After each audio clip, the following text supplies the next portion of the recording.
We must constantly look at things in a different way.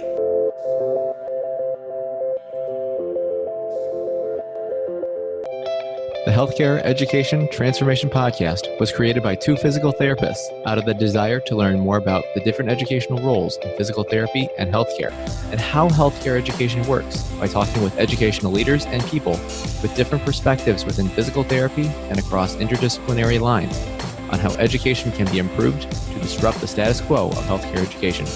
This is our journey, and thanks for listening. Are you a third-year physical therapy student that excels on tests when you have study guides, checklists, and deadlines? With all of the information available about how to prepare for the NPTE, it's easy to get disorganized and not feel prepared going into the big day. NPTE Prep Success is an online course that provides PT students easy-to-use study guides and step-by-step guidance through the NPTE preparation. To learn more, visit kylericeprep.com. Thank you again all for your continued support, and now for the show. Hi, everyone, and welcome to another episode of the Healthcare Education Transformation Podcast. I'm your host, Stephanie Wyrock, and today we are interviewing our very own Dr. F. Scott Feil. Recently, Dr. Feil has published his very own book, and we really wanted to interview him about his book. So before we get started talking about your book, F. Scott, tell us a little bit about yourself and kind of what led you up to publishing this book for those of you who maybe aren't familiar with you. Yeah, thanks, Steph. It's interesting to be interviewed on this side of your own podcast, but I absolutely love what we've done over the last couple of years, and it's kind of cool to be on this side for once. So, yeah, I started out as an English major actually at Wake Forest University. And, you know, my dad was an English teacher on Long Island for 30 some odd years. And my mom was an English major when she was in college. So they got me and my brother started pretty early reading and writing. I was able to place out of 2 freshman English classes. So by senior year, I had finished up all my English requirements and I was able to take Intro to Japan, golf, and bowling. So I had plenty of free time on my hands my second semester senior year. But I ended up volunteering at the local hospital. And they put me in the PT department. And I thought, man, this is really cool. I could do this all day. You know, you get to play with patients, bat balloons around and stuff like that. This is great. You know, I could do this. And then I looked at my prerequisites and I was like, nope, don't have that one. Nope, don't have that one. Nope, still not. So I ended up graduating with a BA in English. And then I had a whole year of prerequisites that I ended up having to take.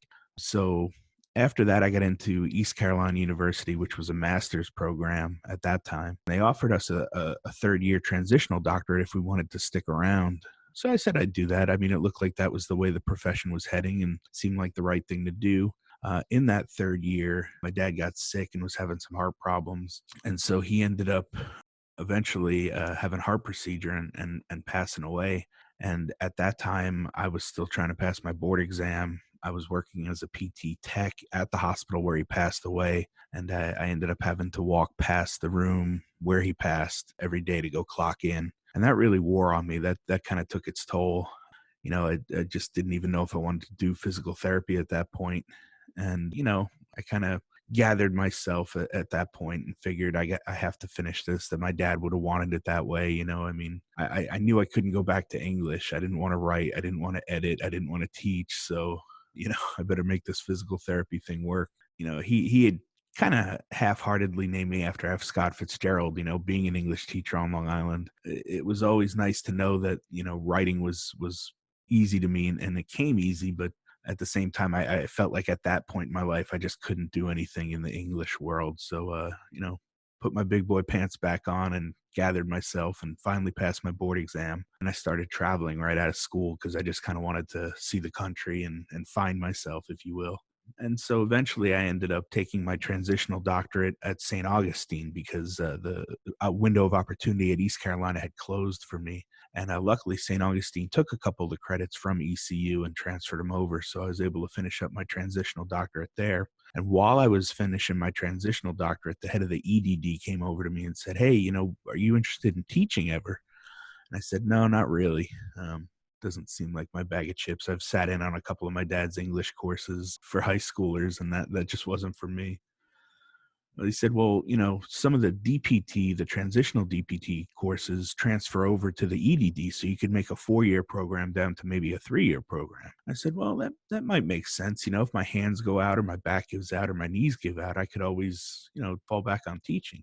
So I started the EDD program there after many, many months and a bunch of kicking and screaming and dragging me across the finish line. I finally graduated with my EDD December of 2018.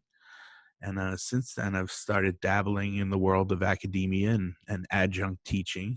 And thanks to the podcast, the HET podcast here, I've been able to interview many, many experts in the world of academia and kind of figure out a pathway that maybe makes sense for me. And I'm learning every day. So that's kind of my background story and where I'm at present time. One of the things that I know we've talked about on this podcast, Scott, is the student debt crisis. Tell us a little bit how we've collected this data on the student debt crisis through our podcast, and then maybe how that kind of links into the inspiration about your book. Yeah, absolutely. I think it's 100% the inspiration, right? I mean, we ask every guest at the end of our show, if you could change one aspect of higher education, whether it be DPT or otherwise, what would you change? And I think the number one most given answer is the cost.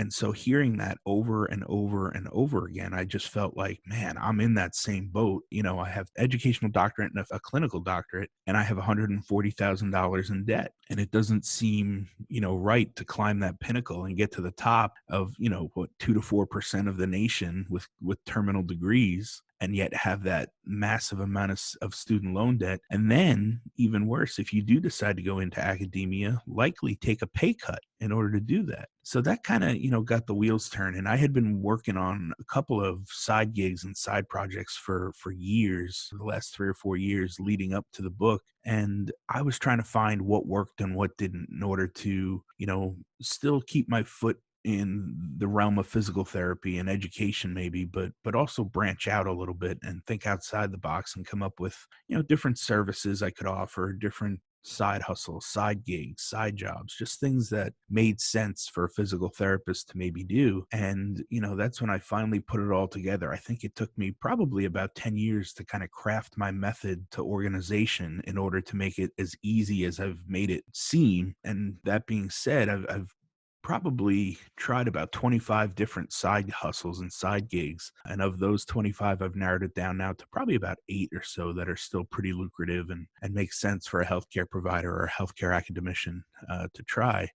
And the whole goal is to try to pay down your student loans quicker. I know, Steph, you've done a phenomenal job with your student loans. That's my goal now is, I talked to Joe Reinke at FitBucks about what I should do. And I'm by no means a student loan expert, but for my situation in particular, and everybody's situation is going to be different, right? You're going to try different things in order to pay down your student loans in a way that makes the most sense financially for you and your family. For me, that made the most sense to do the income-driven repayment plan, drive my payments down from about $1,700 a month to $700 a month, and then stretch it out over 25 to 30 years.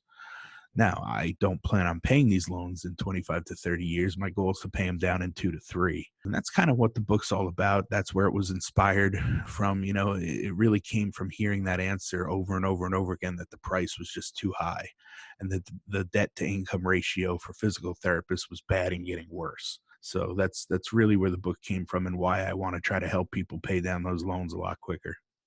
Yeah, I know that, not only on this podcast, but even in conversations with student physical therapists that come through our clinic who I teach, as well as other PTs that I talk to in the area. I mean, the student loan crisis in not just physical therapy, but just in all of healthcare is a big concern. And I know that there's a lot of people trying to make it with, side hustles, lots of side hustles going on. So maybe give us a little bit of a preview on some of the side hustles that you talk about in your book. Yeah. So, I mean, some people look at it like this, like, oh, we shouldn't have to have a side hustle. And, that's, yeah, okay, maybe that's one way to look at it, right? But why not take something you already do or already love doing, right? A passion of yours, a hobby of yours, and turn that into a side hustle. So it's not so much work and like, that you're drudging through this side hustle or this side gig, but it's something you actually love doing, and you get the benefit of monetizing it as well. So one of the side hustles, for obvious reasons, is writing a book, right? And writing is a big one for me. Being an English major, I have kind of circled back full circle. And I think, realistically, my dad would be happy to see that I'm doing something with my English background at this point. Writing's a big one, but writing your own book, writing your own story, getting it out there, telling people on, basically how they came to be where they are now, and how their story can maybe help others. That's a big one. I think writing a children's book is a good option. To me, that can tell a story of what you do, what your occupation is. It helps bring awareness to the field or an area of specialty, right? Let's say stroke. There was a stroke in the family. Maybe grandpa had a stroke and the kids go to visit and they're not really sure why his left side isn't working. If you're really big into stroke, you could explain that process through a children's story, and then grandma and grandpa can read the book with them and kind of tell them about what has happened and the process and what they should look forward to in the future. Just again, as an awareness thing, and you can make it Dr. Seuss-like. The children's book that I worked on was very Dr. Seuss-like. It rhymed for all 24 or 32 pages, whatever it was. But again, I just think that's using your skills as a healthcare provider or a healthcare clinician to really get out there and spread the word of what physical therapy can do and how they can help people at a very young age. And again, maybe it just drums up some interest as well. Maybe they want to become physical therapists eventually because of a children's book they love to read. But it's just a good way for families to kind of talk about situations and diagnoses in a pretty open and honest way. I think under the writing kind of aspect of things, I think copywriting is another huge one, because copywriting is very different than regular writing. Regular writing is a little bit more flowery and English like, whereas copywriting is writing that's for sales. And a lot of that, it takes training, it takes practice. It doesn't just happen overnight. And I had to read a bunch of books on copywriting in order to kind of get the gist of it. And luckily, I have a list of my favorite copywriting books. There's 10 of them or so. And that list can be found at pteducator.com/copy. People want to download that list. It's a really good list, some of the best out there. But once you get copywriting down, you can really look into things like email sequences and email lists for not only your clinic or your business, but for other businesses. And that's really where I kind of take the book to the next level. One of the other streams of revenue is to start your own business or your own clinic, your own practice, right? And if you do that, you can kind of use your own business as a test tube. You can kind of use it as a petri dish to kind of do some experiments on and see what works and what doesn't as far as marketing goes. Once you get a system down that works, you can then offer those systems to other clinics, and you can offer your services to other clinics. So now not only are you benefiting on your own practice because you're trying all these marketing things that work, you're also offering those marketing things to other businesses. So that's just a little bit of a taste of a couple of the ideas that are in the book there. But it's really just kind of using your skill sets that you already have as an academician or a clinician and just offering those services to other businesses that need your services. I think that you said something that's really important when you're talking about this, and that's, innovation and entrepreneurship. Healthcare changes all the time. Healthcare is not going to be the same today as it is a year from now when we re-listen to this podcast. It's going to be different. And one of the things that I think entrepreneurial or innovative people are really good at is adapting to those changes.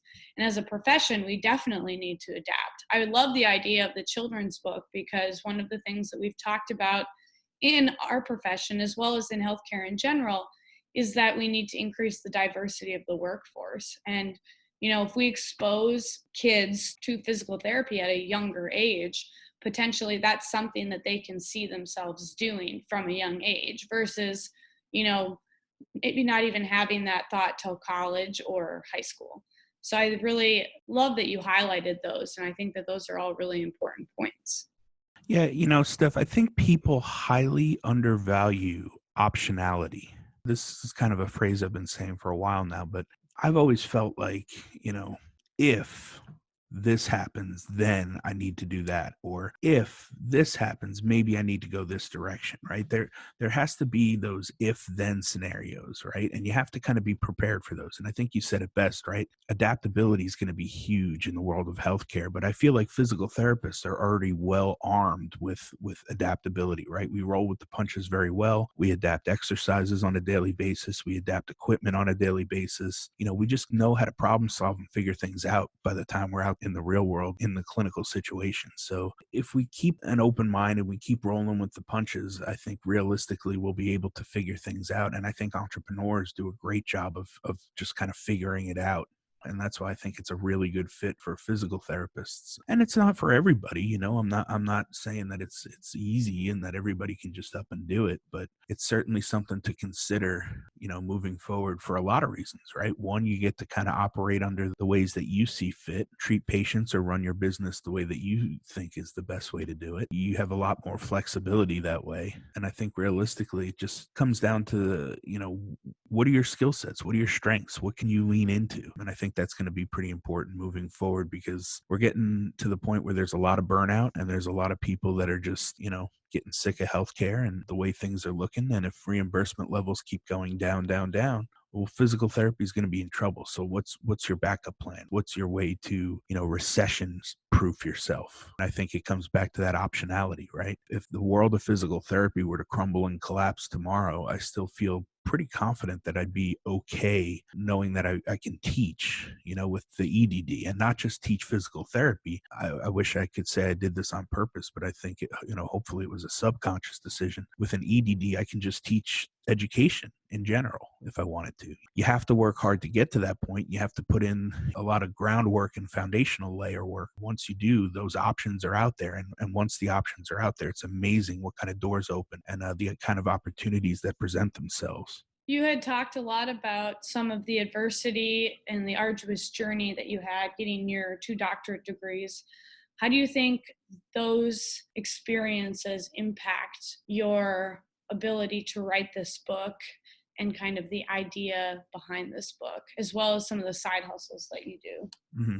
Yeah, it's kind of like the oyster, right? Like a grain of sand gets into an oyster and it rubs and it rubs and it rubs and it rubs and it causes friction and discomfort, I'm sure, and pain. And at the end of the day, it produces a pearl, right? So, I mean, it takes a lot of adversity and a lot of learning, a lot of bumps and bruises along the way. But at the end of the day, those are all learning processes, right? I mean, there really isn't a failure, so to speak. They're all just learning processes. So I think as long as you're willing to put in the work, weather through some of those bumps and bruises, you can come out at the end with a pearl, a finished product that you can be happy and proud of. And I think that's where, I really kind of ended up with this book was, it took way longer than I expected. When I first started it, I figured I'd be done in about 3 months or so, but life got in the way and it ended up taking probably about 8. I was okay with that. I didn't beat myself up over that. It is what it is. It's out there now. And as long as you kind of stick to the vision and kind of keep it in mind, what you're working towards and your why, really,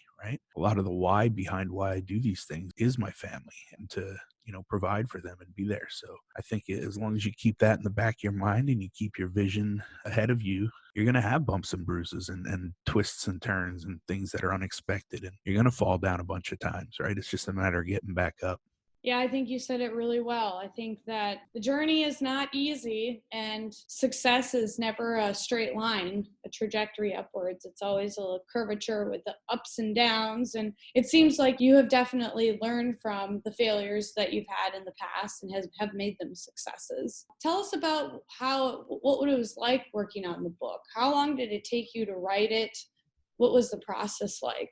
Yeah, I tried to get into a groove of trying to wake up early, 5 a.m. or so each morning and write for about 30 minutes, 45 minutes. And that probably lasted about a month or so. And then I kind of fell off that train. Then I started trying to write at the end of the night for 30 or 40 minutes or so each night. And then I found myself kind of being up too late. At that point, I just started saying, all right, when I feel like I've got a flow or a groove and a few minutes, I'll sit down and write. And I just kind of freestyled it from there. And like I said, life kind of got in the way and threw us some curveballs over the last 6 months or so. So I think that kind of delayed my process. But weekends, I would take an hour or two here or there when I really had a good flow and I'd sit down and write. And I think, it's going to be different for everybody. Everybody's got a different process when it comes to writing a book. I think, some people like that continuity and rigidity of waking up every morning and working on things for 30 minutes or so. Others have to just write until their thoughts are out and they're done writing, however long that takes. But, in order to do that, you've got to have some time set aside. The process itself, again, for me as an English major, was pretty easy. The writing part was easy. It was just finding the time to get my thoughts down on paper.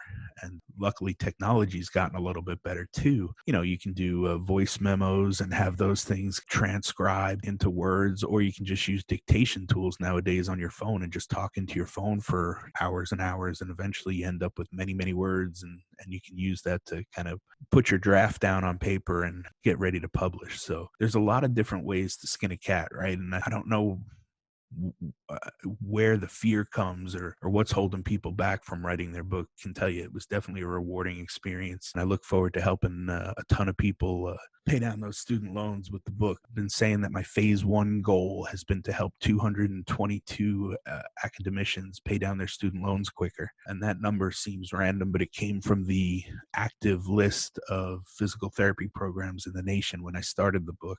That'll probably have gone up by the time this releases. But, if I can help one professor from each PT school in the nation pay down their student loans, great. That's my first step. On top of that, along the way, if I help a couple other people that are maybe healthcare clinicians or in other areas of healthcare, great. It's just an added bonus. But phase 1 is, I've set the goal to help 222 people. So we'll see how that one goes, and then we'll build off of that. Who have been some people that have really, besides what you talked about with the HET podcast, but who have been some people that have really inspired you to write this book and have been instrumental in making sure you complete it? Yeah, I think, I've got a handful of what I'll call mentors or coaches, people that I look up to, people that are already kind of in the field, pushing the envelope and trying to do different things. A couple people outside of the field. I would say, there was a point there where I was like a little bit nervous because I had a DPT, I had an EDD, and I didn't really want to use either one of them traditionally. So I got worried. It's like, oh, great. What is this $140,000 worth of debt all for if I'm not going to use them? And I talked to a bunch of these people,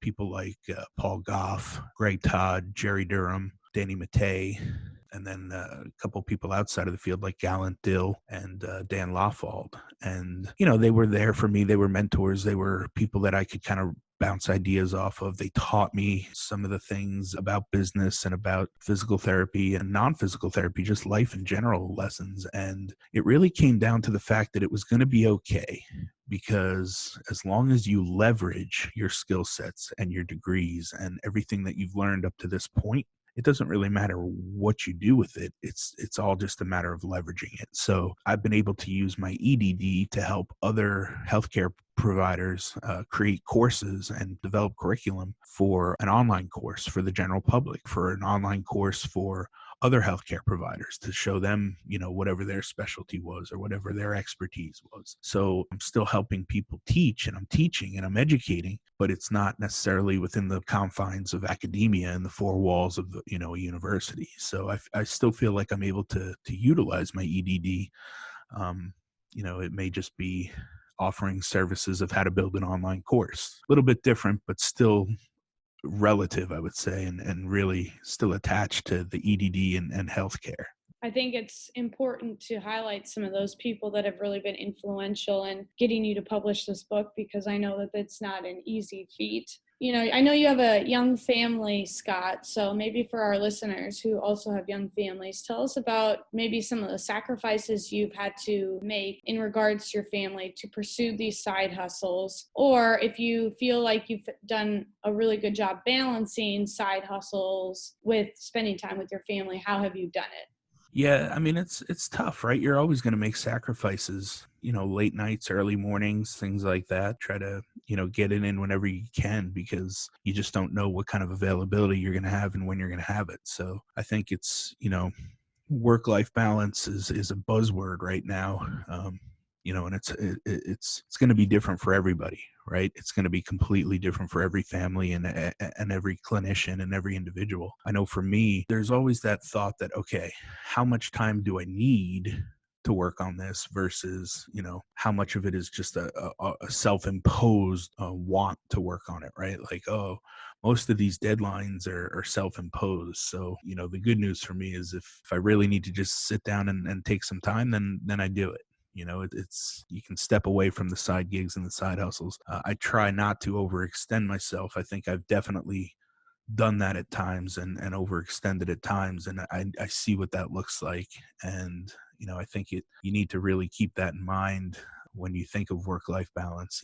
How much time can I legitimately put in without burning myself out, right? Because again, I'm not trying to have people work 80 hours a week with these side hustles, but it's going to take a little extra work and a little extra effort. But if you put that time in now, the hope is that over the long haul, it'll pay off, and you won't have to do that. You'll have that time freedom, right? You're not having to trade time for money. I think that's the time code, right? And how do we make our money work for us, and how do we do things and set systems up and side hustles and side gigs that, will help pay us off, not passively, but with less effort than working a 9 to 5. But work-life balance, I think, is important, but it's going to be very individual. I think it's going to be, what works best for you. I don't think there's a right or a wrong to that. It's just a matter of, what you're able to work out with you and your family. And what advice do you have to our listeners who perhaps want to start their own book? Yeah, I mean, you've got to just do it.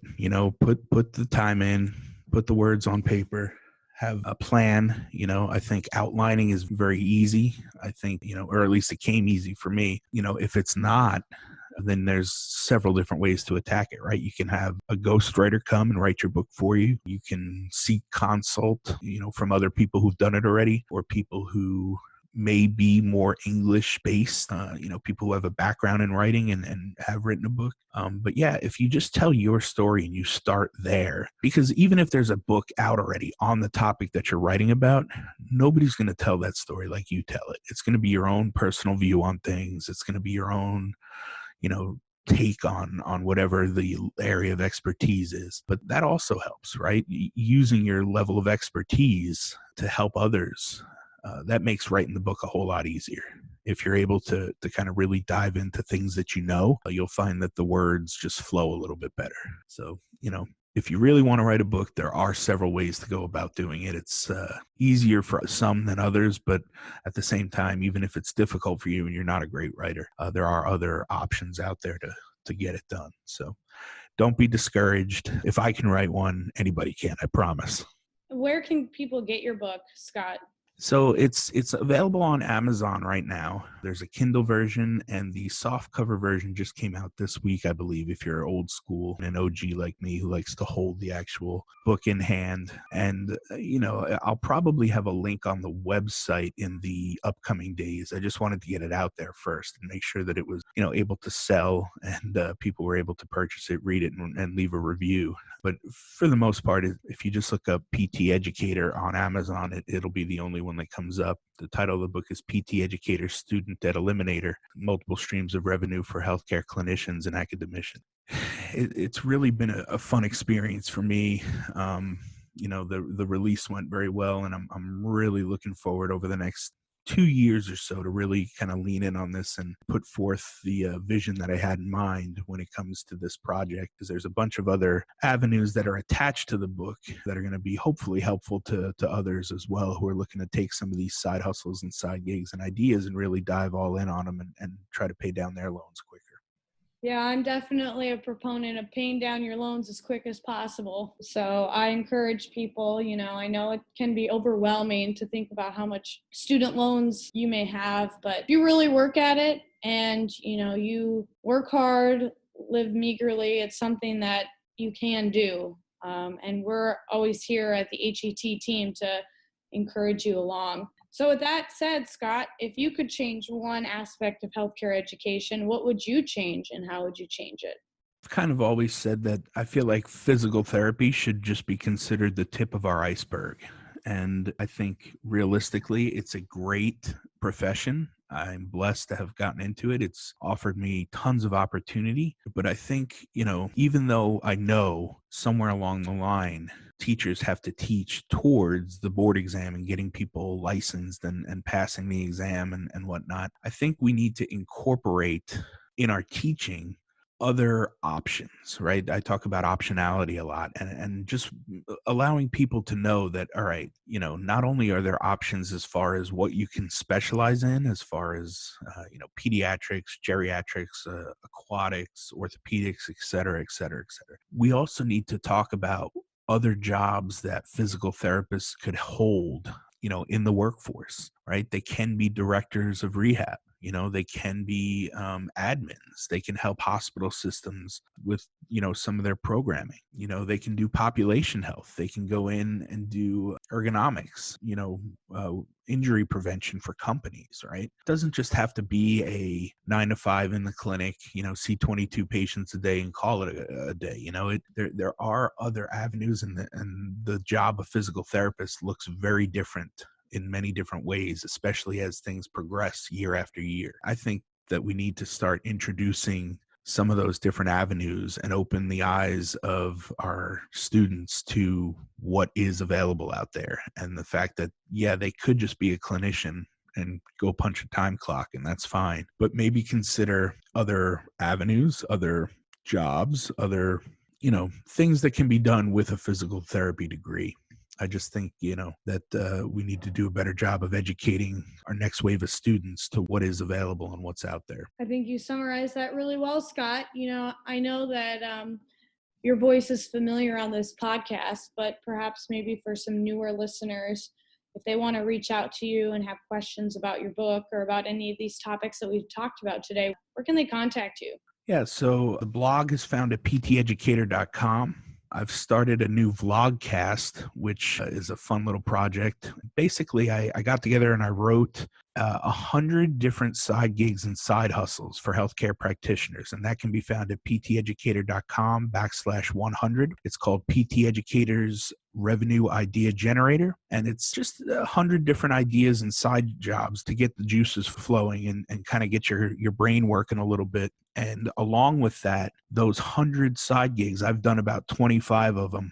And of those 25, I've narrowed it down to probably the best 8 that I found to be the most lucrative and make the most sense for healthcare academician and a professor or a clinician. The vlogcast is basically a weekly show interviewing a physical therapist or someone in the healthcare field that is doing one of those side gigs from the list. And I'm going down all 100 of them, and it's a weekly show, so it'll be a 2-year project. I've had some really good interviews so far with people that are out there doing a 9 to 5 as a clinician or a professor, and then adding in a side hustle or 2 or a side gig. I just want to, again, spotlight and showcase the fact that it can be done. There are people out there doing it. And again, it's not about working 80 hours a week. It's about finding something that you love and enjoy, that you don't mind working an extra 10 or 20 hours on every week, because it helps people out and you can monetize it. So those are going to be the main areas. There's also a Facebook group that I've just started called Professors of Profit. You can look that up under Facebook groups. Basically, all the social media handles are at PT Educator. So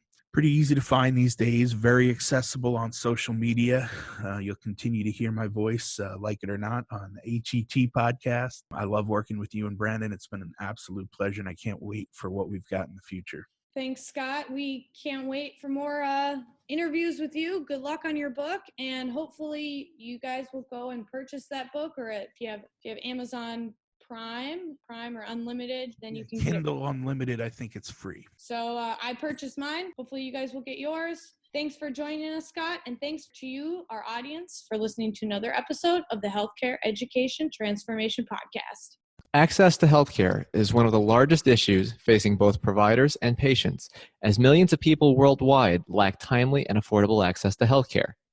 Anywhere Healthcare, a telehealth platform, is a simple, low-cost option for providers and patients that eliminates the barriers to access to all kinds of healthcare.